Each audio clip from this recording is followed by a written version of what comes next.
Durante o século XVII, a Inglaterra está mergulhada em grandes tensões e problemas relacionados a alterações, por exemplo, na economia, na sociedade e na política.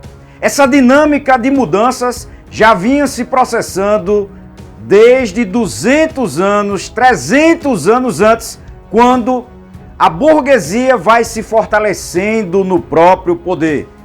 O fortalecimento dela, advindo do aumento, da ampliação da sua própria riqueza, vai provocar uma série de mudanças na dinâmica política da própria Inglaterra, culminando ali no século XVII, aonde nesse momento vai existir diversas revoluções burguesas, aonde o ápice dessa revolução burguesa na Inglaterra é a própria Revolução Gloriosa, que vai acontecer em 1688.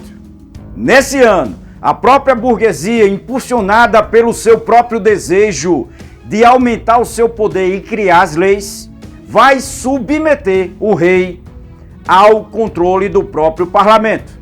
Essa dinâmica, essa situação não é tão simples, porque precisamos entender aquilo que obviamente vinha ocorrendo, como eu já disse para vocês, séculos antes, aonde é claro que na Idade Média os senhores feudais, a nobreza, eram as pessoas mais fortes e influentes.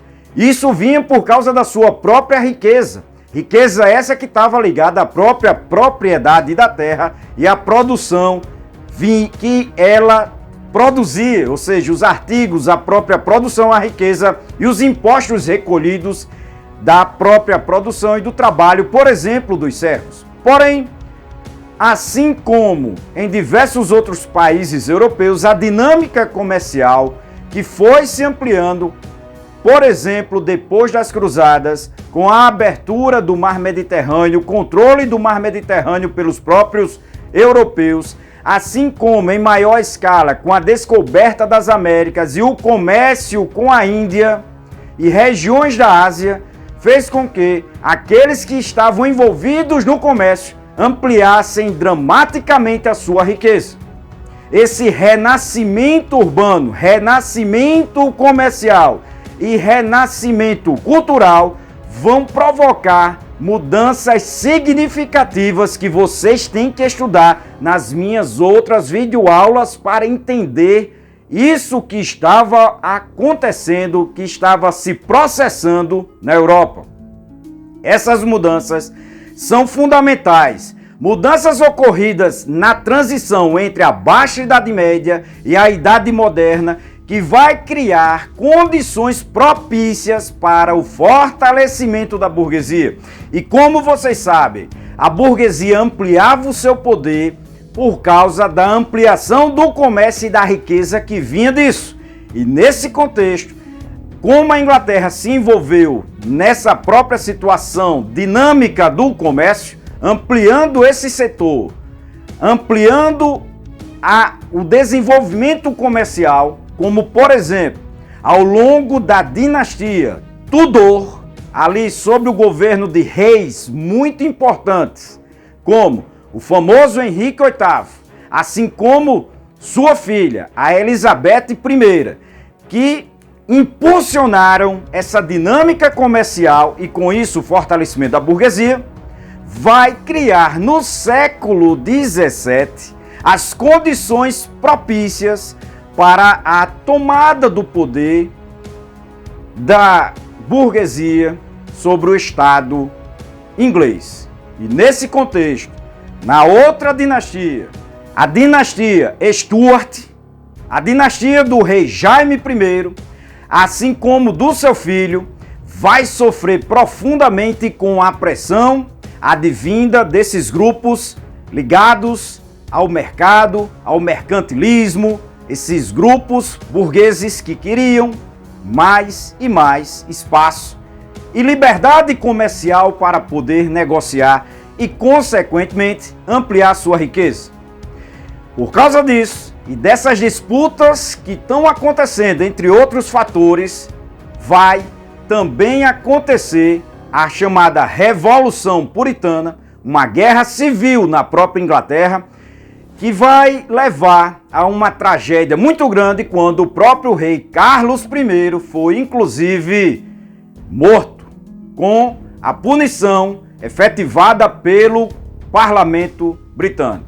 Muito embora depois, mesmo ainda tendo a Inglaterra um breve governo republicano sobre a liderança de Oliver Cromwell, mesmo assim, depois, em 1661, a Inglaterra vai retornar com a sua monarquia e novamente vai iniciar essas lutas entre o absolutismo monárquico e o parlamento querendo cada vez mais autonomia para, por exemplo, fazer as leis e guiar os rumos da própria Inglaterra.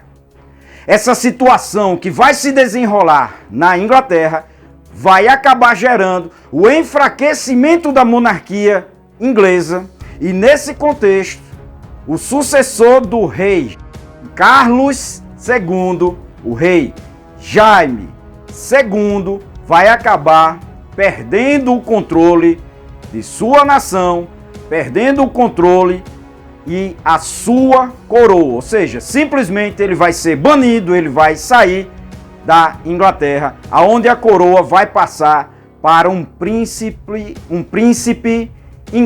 holandês.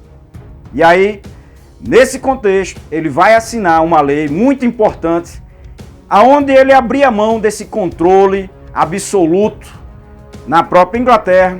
Então, simplesmente, nesse momento, o rei aceitava que ele reinaria, mas não governava a Inglaterra. E nesse momento, no ano de 1688, é um dos momentos mais importantes, porque inaugura uma série de outras revoluções na própria Europa. Essa que ficou conhecida como a Revolução Gloriosa, iniciaria mudanças profundas que culminaria, inclusive, com a Revolução Francesa. Por isso, é imprescindível que todos vocês também assistam as minhas videoaulas sobre a Revolução Francesa e entendam melhor essa dinâmica que se processou. Porque no ano de 1789, lá na França, o Estado absolutista vai começar a ser destruído, assim como na Inglaterra. Então não esqueçam todos vocês de se inscrever no nosso canal, assim como também é importante que vocês enviem essa videoaula para outras pessoas, para que elas tomem também conhecimento desses fatos tão importantes, tão imprescindíveis para todos vocês. Assim como também é importante que você dê o seu like e veja as nossas playlists com essas aulas que se somam, que se relacionam para entender melhor esses próprios contextos. Até a próxima então, pessoal!